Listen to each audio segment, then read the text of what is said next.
this is the part of the show where I'm glad that nobody can throw anything at me, because this is where I say that stress is a choice.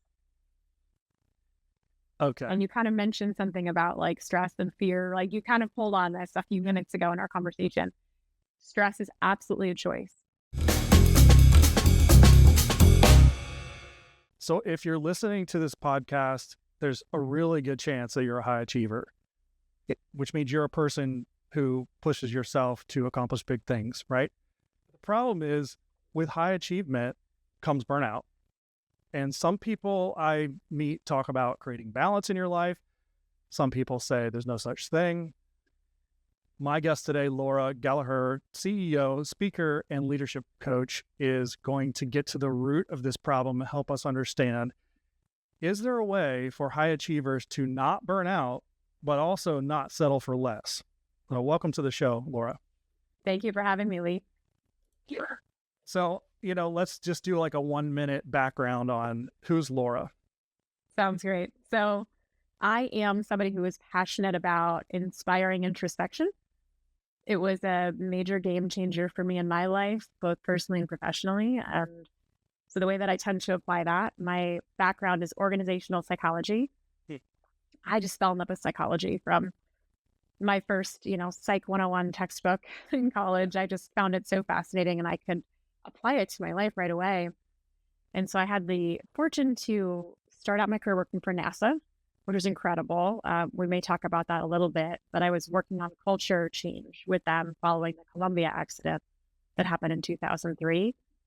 And 12 years ago, I started my own company, which is called Gallaher Edge. And I focus a ton on working with leaders to help them grow their self-awareness, their self-acceptance, their self-accountability to create more conscious organizations, more mature organizations, which is really what you need to drive organizational performance. That's awesome. So we talked about this a little bit in our pre-call, these sort of tenets of awareness, acceptance, accountability. Explain what you mean, because when you said these are sort of like elements or components to maturity, I'm very interested in that. Yeah, I know. When we created the culture model and maturity was in there, I remember thinking, is this going to resonate with people? And then I started hearing leaders talk about it all the time, how much they wanted a higher level of maturity in their organizations. I want the leadership team to be more mature in how we're, approaching this. And so I think that it really struck a chord. Okay, so these three components, self-acceptance, self-awareness, and self-accountability, really cool interactions between them. And from my lens, it actually starts with self-acceptance. Self-acceptance is, am I okay with who I am right now? Without changing a thing. So not like, I'd be okay with myself if this is different, or, well, once I hit that goal, like maybe then I can accept myself. Yeah. Am I okay with my strengths and my talents, as well as my imperfections and my weaknesses? That's self-acceptance. That, your self-acceptance is always going to actually be like this ceiling for your self-awareness. Because when you are okay with who you are, the good, the bad, the ugly, whatever, all the labels we put on ourselves, when you're okay with who you are, you're letting yourself actually see who you are. So higher self-acceptance allows higher self-awareness. With higher self-awareness, somebody is going to have a better grasp on how they're contributing to everything in their life. Right? And you probably, Lee, have known people in your lifetime, you don't have to name any names, but you probably have known people who are like so frustrated with something about their life, and you can see how they're like contributing or creating it exactly as it is, but they're just like blaming the world. Yeah. We can always see it in other people, but the truth is like we all do it. All of us. There's things that I'm like, I don't see my own contributions, but I'm totally contributing to it. That's where self-awareness is so key. Am I willing to see the good, the bad, the ugly, everything about what is? That self-awareness, that is what actually creates higher self-accountability. Because if I don't think I'm contributing to something, if I think I have nothing to do with it, or this was totally outside my control, I have just disempowered myself completely to change it. Yes. And so that person lacks any self accountability. All they want to do is blame or play the victim, which for leaders and organizations, you know how exhausting that is to be working with somebody who doesn't have self accountability, doesn't take initiative to solve a problem, wants to deflect blame. So those are the three tenets: the self acceptance, self awareness, self accountability that we work to elevate in every leader in the organization in order to create a higher level of maturity. So interesting. We talked about this before, and I'm hearing it again for the second time, and it's like I heard it for the first time. It's really opening my mind up. So these things are not in they're all connected, but they're almost, they build on one another. So the more you are accepting of yourself, the more you are then able to be aware and therefore open to accountability of yourself, which is leads to accountability outside of yourself. Absolutely. Yeah, that's a lot to chew on, just kind of right out of the gate there. I know, right? Yeah. Appreciate Deep, that. right? Yeah, it really is. I mean, but it does make a ton of sense though, like from all the observing I've done, both of myself and those around me, and just seeing how people interact. It makes a lot of sense. The more kind of, I guess, one you are with yourself, you are open to these other layers of awareness and accountability. It's funny because I tend to think of myself as pretty self-aware, but when I took your quiz, it was like, okay, I'm, down the road a bit, but I'm not completely there as far as I thought I was, because I still have a little bit of accepting to do, I guess. Yeah. Yeah. I mean, and I think that it's a journey. I don't know of anybody who has achieved an ultimate level of self-acceptance. I think that if you allow yourself to be honest with yourself, you will continuously find areas that you're still stuck in some self-judgment. I literally have the word journey tattooed on my wrist, on the inside of my wrist, as a reminder to myself that there's no real destination in this work. I don't think. I actually think it's part of our human experience, to be here and continuously change the relationship that we have with ourselves. Yeah. So, yeah, and I'd love to speak a bit about the quiz that you mentioned. So it's just selfacceptancequiz.com if any of your listeners are wanting to check it out. Okay, so Lee, do you have the inner critic? Like, do you have that inner voice? Yeah. Yeah. That's a 100%. Yeah. Most of the high achievers that I work with have a raging inner critic. Yeah. Kind of dominates their self-talk. I still have mine for sure. I've changed my relationship with her, but she definitely is still around. Okay, so let me talk for a second about this relationship between self-acceptance and self-awareness, because I know you're like, ooh, that was a lot to unpack. Yeah. So, okay, so if you think about... I just wanted to just let's recap. Let's go back to the fact that the whole impetus of me wanting you to come on this show was the question that I sort of posed at the beginning. Is there a way for high achievers to not burn out, but also not settle for less? Right. Totally. Because that's where the issue comes for, I think, people like me, where I'm trying to do big things. Of course, I've got this inner critic that we're about to quench, but I want to do big things, but I feel like accepting myself is settling. So, it feels like I'm being too soft, Yeah. Yeah. That is this. Okay. I had the exact same belief structure.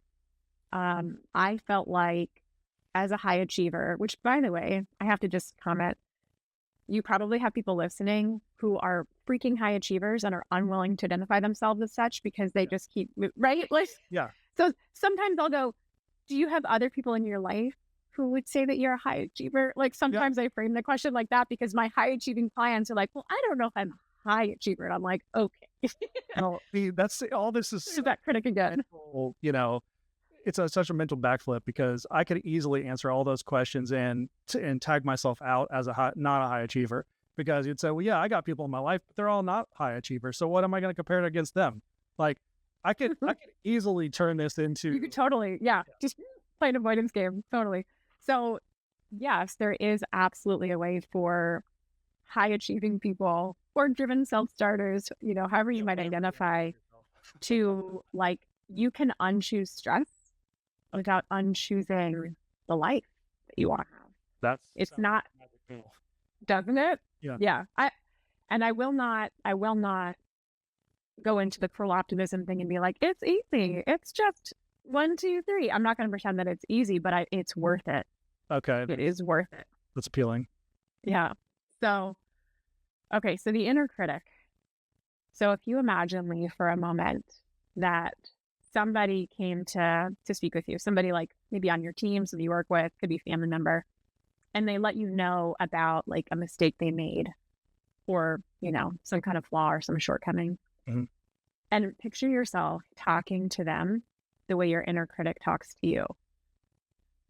Like just sort of see that scene. That word that well is be very Be a rough conversation. Right? That person, are they more likely or less likely to come back to you again with a mistake or shortcoming? 100% not coming back. Yeah, they're gonna try to avoid it like the plague. They're gonna do whatever they can to hide it from you because they don't want to feel that. So your own mind works the same way. So when you are being really hard on yourself and really critical, that inner critic, what's happening is your psychological immune system pops up, and to actually work to protect you, it hides thoughts and feelings that you're having about yourself from yourself. And so this is the essence of self-deception. Yes. This is the relationship between self-acceptance and self-awareness, right? So if you're going to like kind of berate yourself, belittle yourself, talk down to yourself, be really hard on yourself, if, you missed a goal or whatever, then you're going to know a little bit. You'll know just as much as you can sort of tolerate from your inner critic berating you, but you're going to hide a whole bunch of it. Now, if you flip it and you have higher self-acceptance, which means that either it's not the inner critic that's responding to, hey, I made a mistake, or you've got the inner critic like working with your inner champion, right? The one that actually has compassion and is there to support you. And that conversation goes totally differently.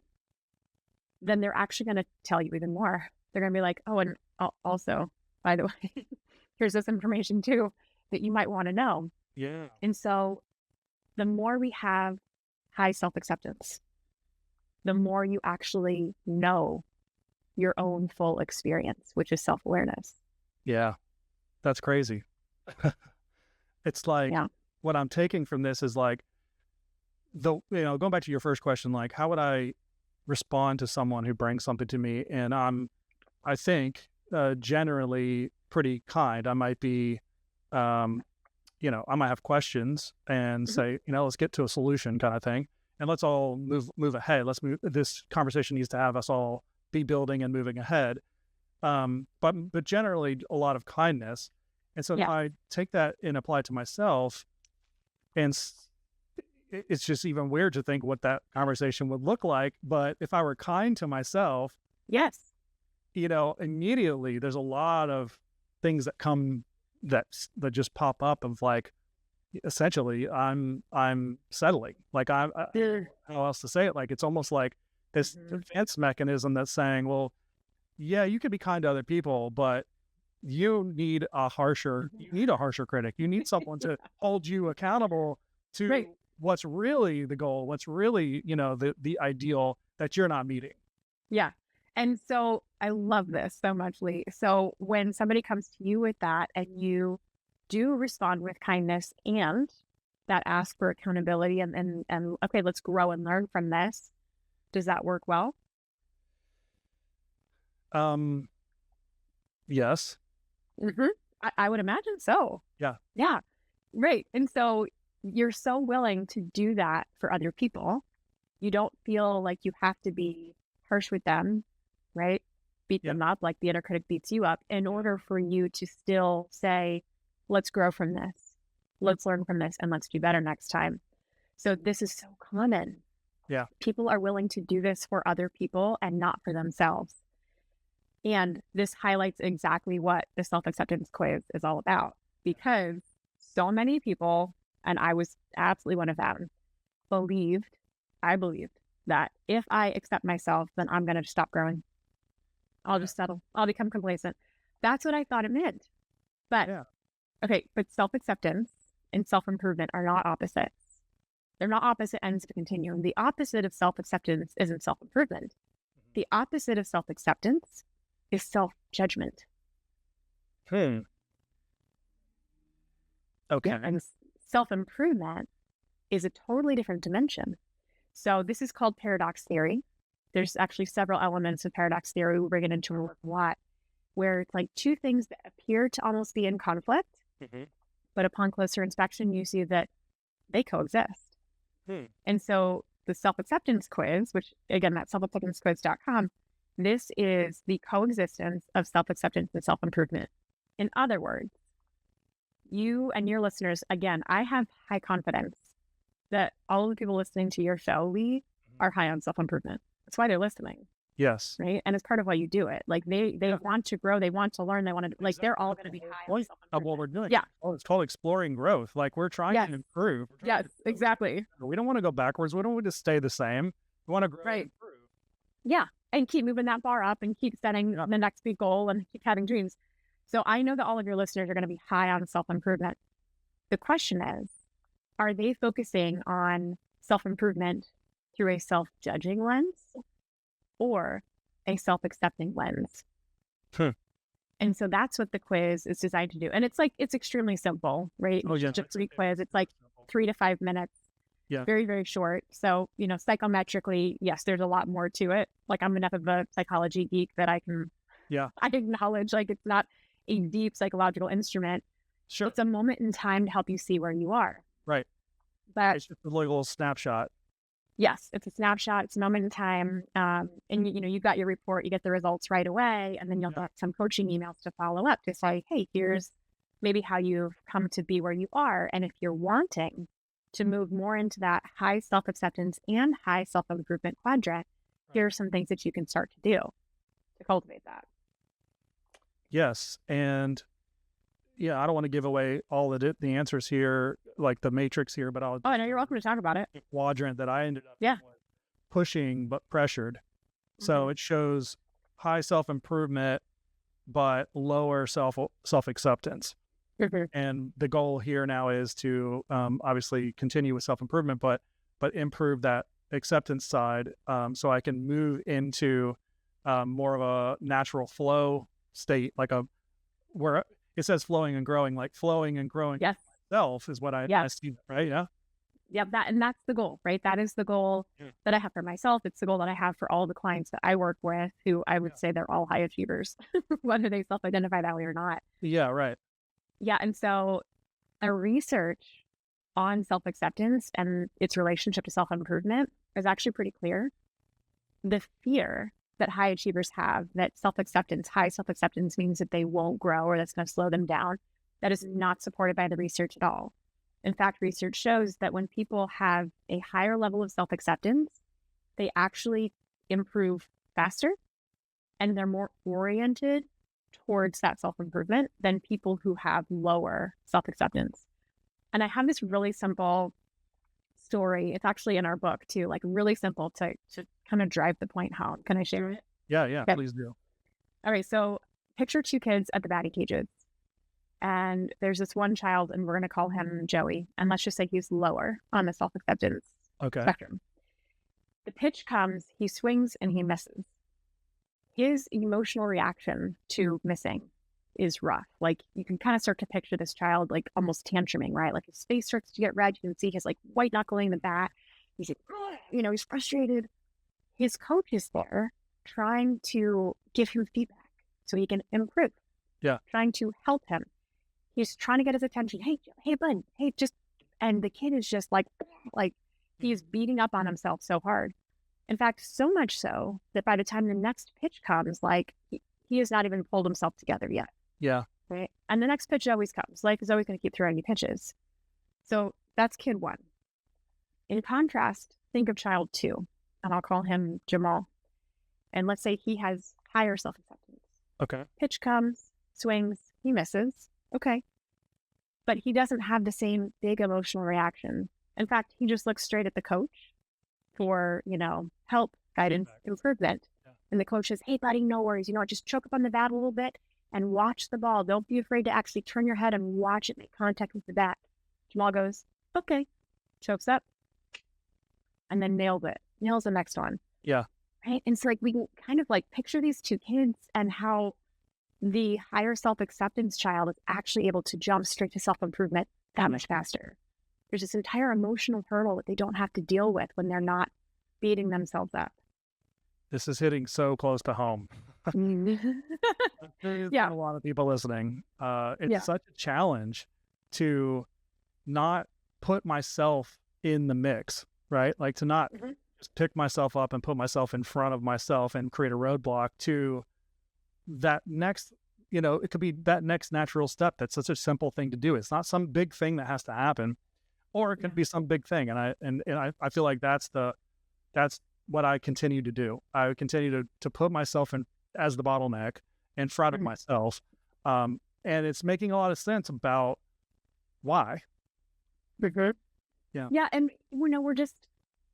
I think we're conditioned to be really hard on ourselves. Mhm.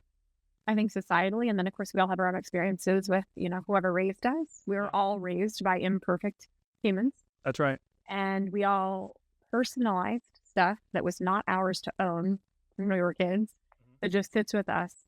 And the basic distortion that we all have is this belief that we're not enough. Hmm. All of us have that distortion to varying degrees.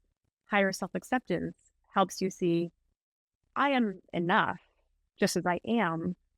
And if I want to improve and grow, I absolutely can. Yeah. Yeah. So, like you talk about setting that goal, right? Or like moving that bar. So you're going to have a gap between where you are and where you want to be, right? I do. I assume you do as well right now. Different areas of your I life. do. And that gap has never gone away. It's never going away. That's exactly like this was one of my huge moments for myself. Do we have time for a story? We got plenty of time. Okay. So this story was, I was like in my early 30s, and like leading up to this point in my life, everything felt like it was preparing me for the next thing. Mhm. College is all about getting into graduate school. Graduate school is about getting a job. And, I remember I didn't even want my boyfriend at the time to propose to me while I was finishing school, because I was like, I just can't take on one more thing. Like I had a full-time job at NASA. I was working on my PhD. So I was teaching classes, taking classes, doing my dissertation. It was just constant. I don't even know how many hours a week I was working. And then I finished school, and then it was all about, then we got engaged, and it was all about planning the wedding. And then it was all about buying a house, which we actually had a house built. And it's like decision after decision after decision. The whole thing. It's a whole thing. And so that kind of takes us to where we are. Oh, no, one more thing. I decided, like, okay, the house is done. We're living in it. I'm going to start a business. So I started this business when I was still working full-time at NASA. And so I was just continuously on this like hamster wheel of the next thing, the next thing, the next thing. It was like a Wednesday evening. I'd already done a whole day at NASA, and now I'm sitting in my home office working on the business. And my husband comes to the door, and he said, "Hey, Patrick and Kelly invited us to go to the movies. Do you want to go?" I was like, "Oh, I can't right now, babe. I've got to work." He's like, "Come on, Laura. You never have time." And I said, "I know, but it's only going to be like this until when? Until when?" Yeah. Like, I just realized there was no end to that sentence. It wasn't total BS. Yeah. Because I've been giving him that same story for years, right? Like, it's not always going to be like this. And, poor guy, he believed me.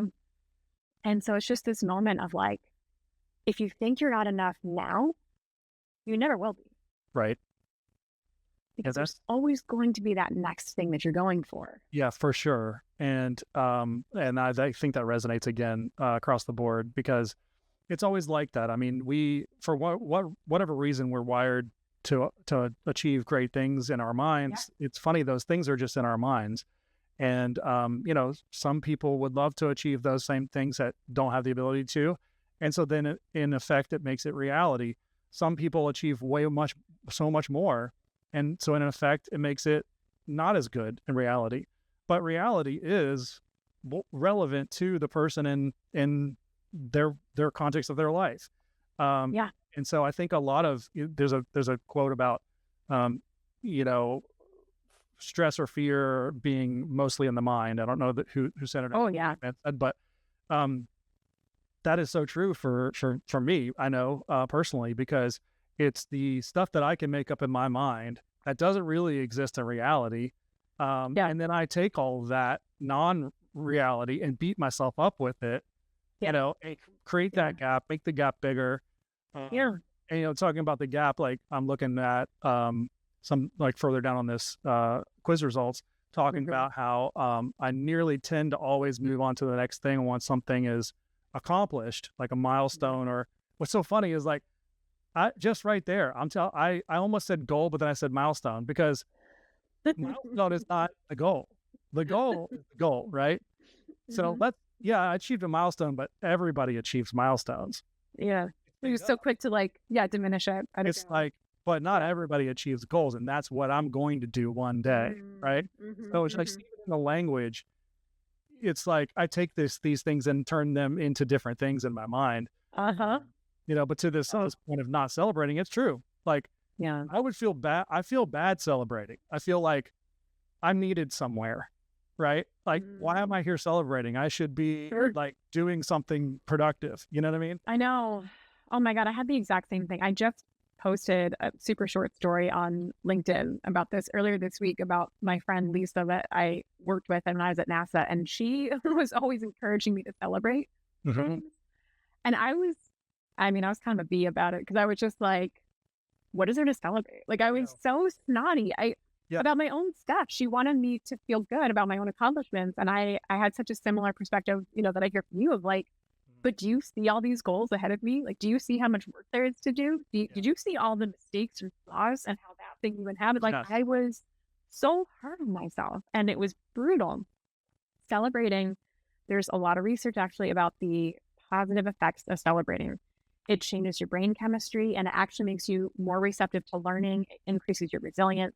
Like, there's so much about celebrating that's huge. And anybody listening who is a leader or even holds influence within their workspace or within their family, like, you have a huge impact on the people around you. And if you're unwilling to celebrate, then you're actually creating an environment of fear for people. Yeah. Which, fear is a motivator. I'm not going to pretend it's not, but it is never going to get the same level out of people as, like, this sounds cheesy, but like love.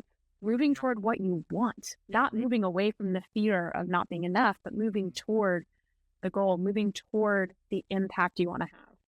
Always more powerful. And I don't want to perpetuate the same thing that I'm dealing with, like with my children or with my team, depending on the culture we're talking about here. So, that's valuable in and of itself. But I have to tell you, celebrating is hard. It's like I have to force myself to do it. It's like one of those things where, almost like when you do public speaking and you kind of become a version of yourself, like a character in front of everyone on the stage, so that you have to present yourself in a certain way. It's not how you would talk to a friend or whatever, but it's almost like that. When I'm celebrating, it's like, yeah, we're celebrating. Like, this is what we're doing. We're gonna go get dinner, we're gonna have some drinks, and we're gonna do this thing, and this is how you celebrate. I don't do that well. So there is vulnerability in celebrating. That's it. That's why I don't want to do it. Yeah. I remember the moment that I felt that so deeply. And I talk about the importance of vulnerability a lot in my work. Self-acceptance makes vulnerability easier. It actually kind of removes the feeling of vulnerability, because the vulnerability for the most part is like, oh gosh, somebody might judge me. You only worry about others judging you where you judge you.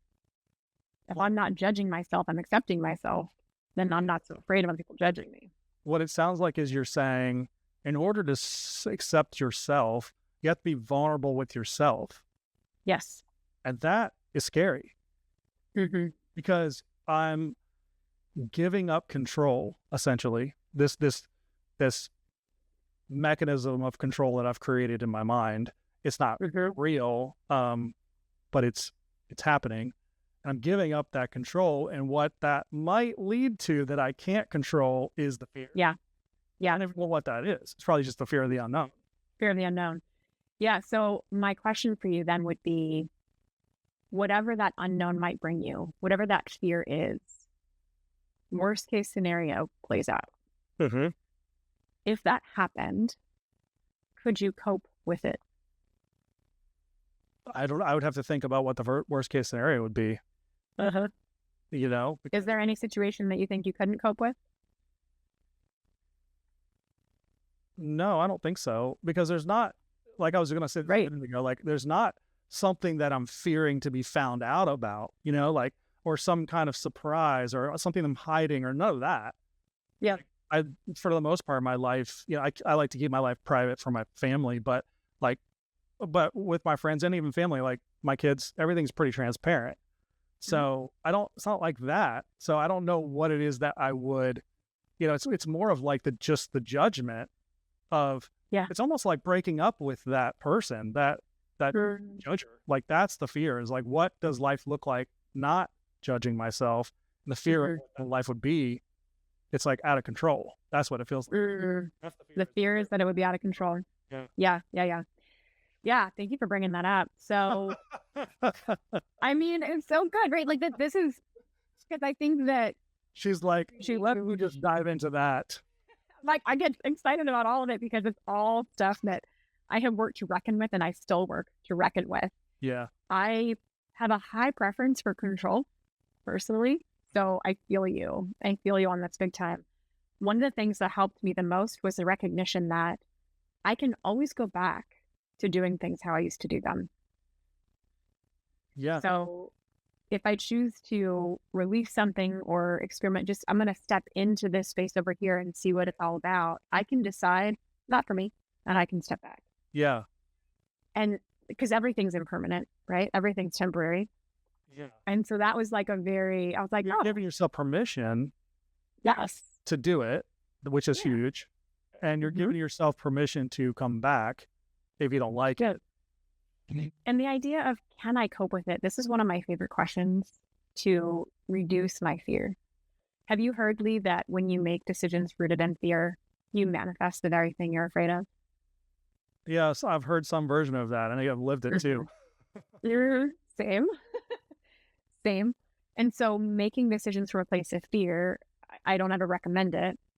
People don't always recognize when they're doing that. They think that they're being really prudent, but they're actually being driven by fear. There's anxiety, whatever euphemism you might want to use instead of calling it fear. And so the primary way that I have found to decrease fear very quickly is ask myself that question.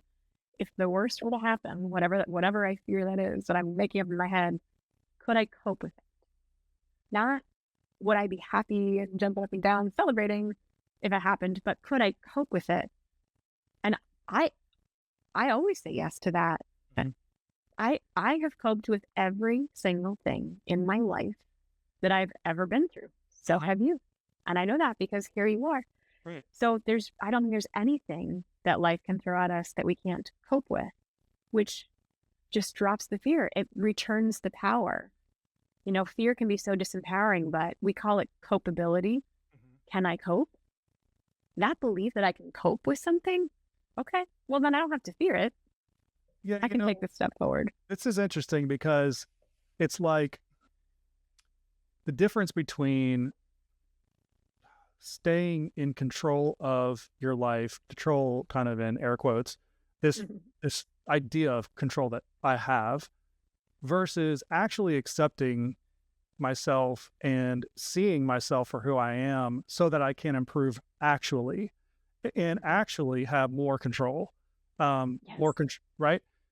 And what comes to mind is, I don't know if you've ever seen this, but many years ago, Tim Ferriss has this YouTube video, and there's probably other places too. It's called fear setting instead of goal setting.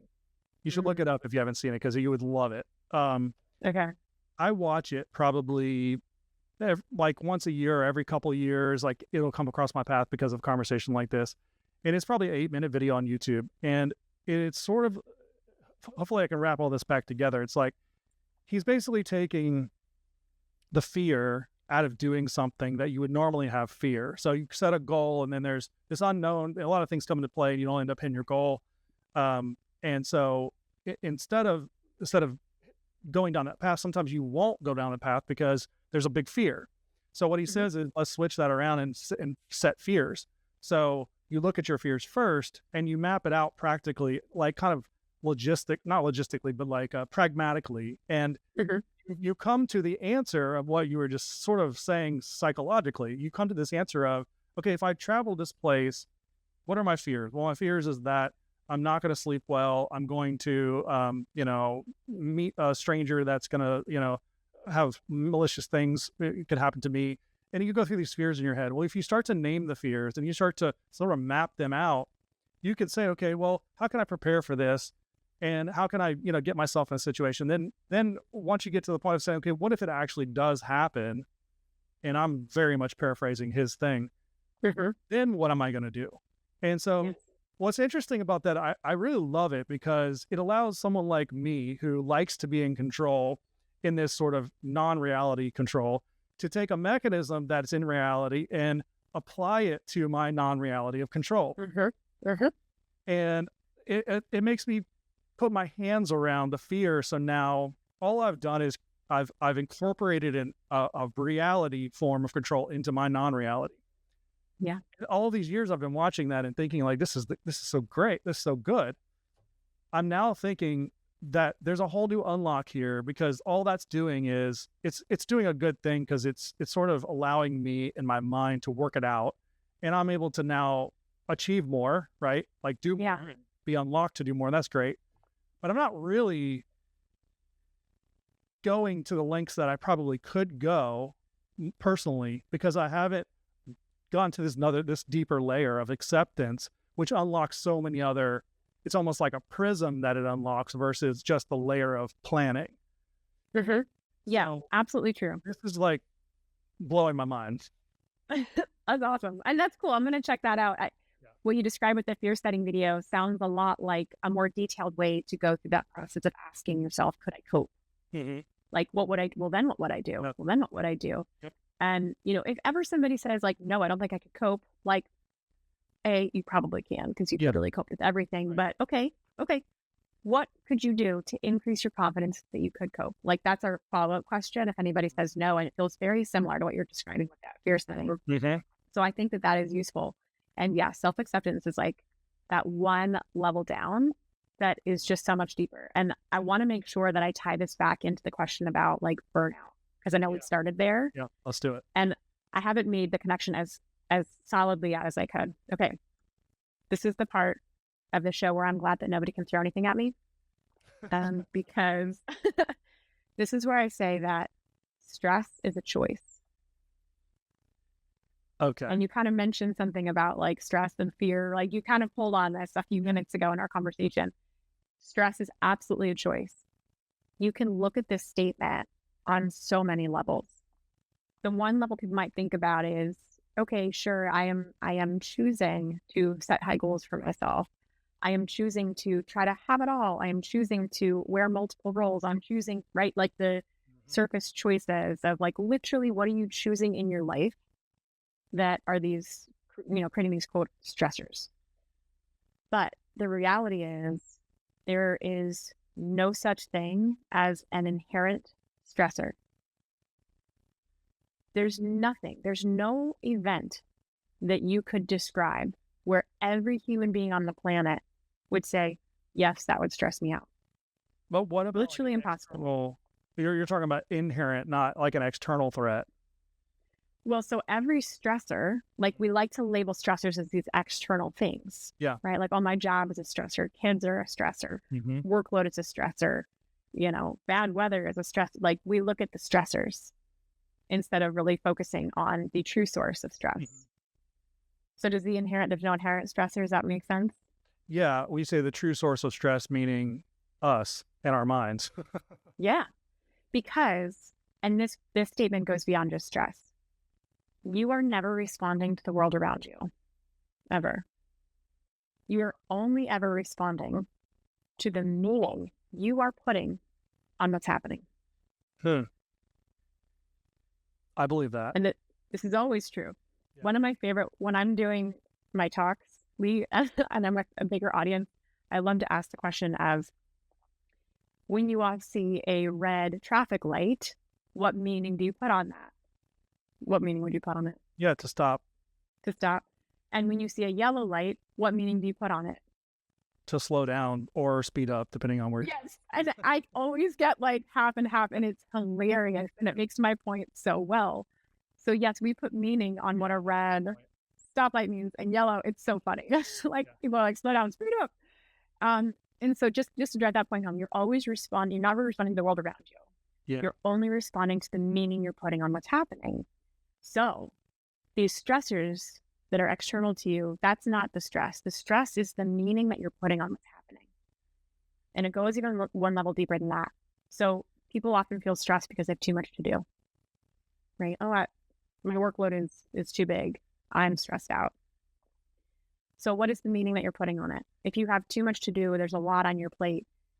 Like, this is the introspection part. Is it what? You're going to let somebody down? You're going to miss a deadline? You're going to complete work that's subpar? Like what? You're putting meaning on it. And so figure that part out. Mm-hmm. And then one layer deeper than that is, what meaning do you put on what that says about you? Yeah. Who are you? Before you got to Were you? Yeah. Okay, tell me, what comes up for you? No, I mean, I was already there. Like this is exactly how I think is like, for example, I run a content agency, so we do client work, and a lot of our stuff has to be on time, has to be good, has to be impactful, has to drive revenue or outcomes. Like, there's a lot of pressure put on the impact of our work. It's not just showing up to the meetings and saying stuff. So that sort of is out in front of us, but it's also sort of following us around at the same time. It's like there's the pressure from day to day. So the question of, are you letting someone down? Yeah, that's real. Right?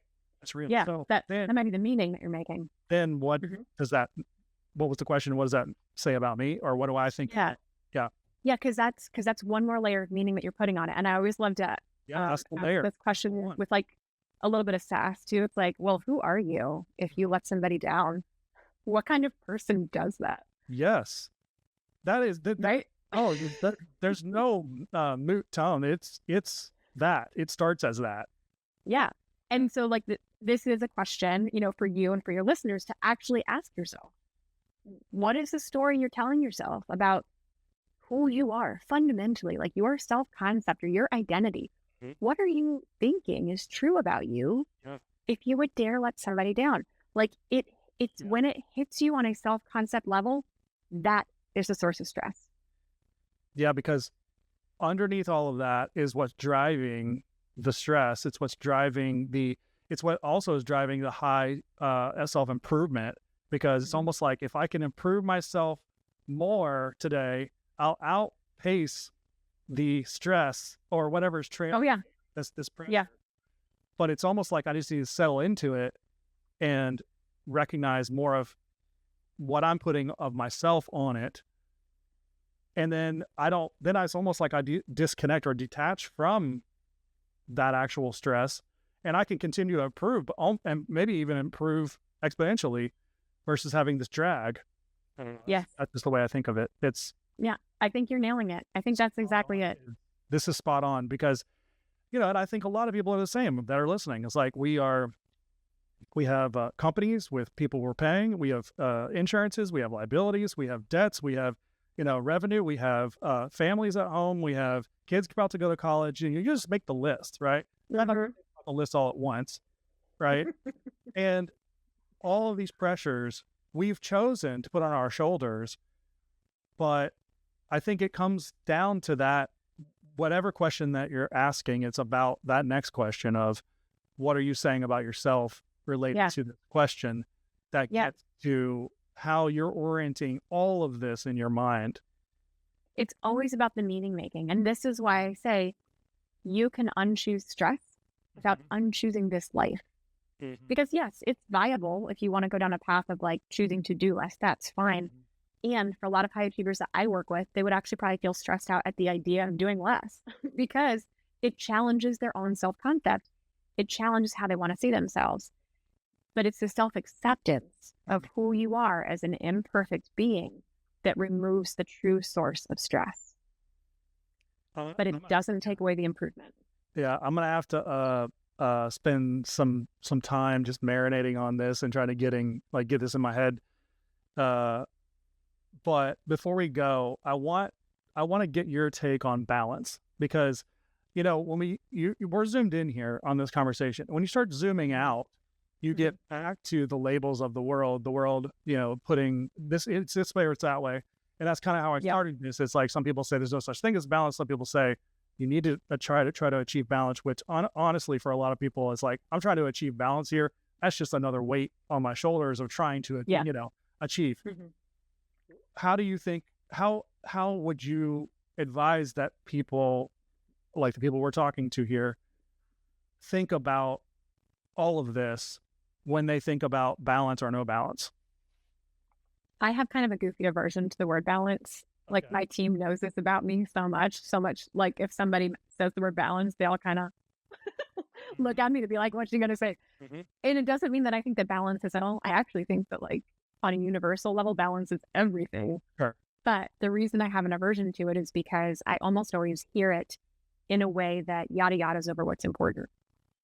I might talk about how self-acceptance and self-improvement coexist.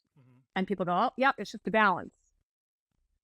I don't know what that means. I don't know what you think that means. And balance, to me, I picture this like seesaw going back and forth. And I picture somebody trying to stand in the middle to get it to balance. And you're going to get tired real fast. It's a lot of work. It's so much work. And so this is why paradox theory is so powerful to me, and why I push so hard on the truth that self-acceptance and self-improvement coexist, instead of thinking about it as a balance. And that's just one example. The same is true. There's lots of other areas where paradox theory is really useful and important. And if you talk about like work-life balance, it's different for every person. I don't even know balance. I don't know what that means, but I want people to figure out like, what is harmonious for you? I think inner harmony matters more than balance. And I completely agree with what you said about, I have to be balanced, often feeling like one more weight that high achievers are putting on their shoulders, which is not what they need. I think it's so complicated. I think, let me say it a different way. I think it's very complex, the lives that we live.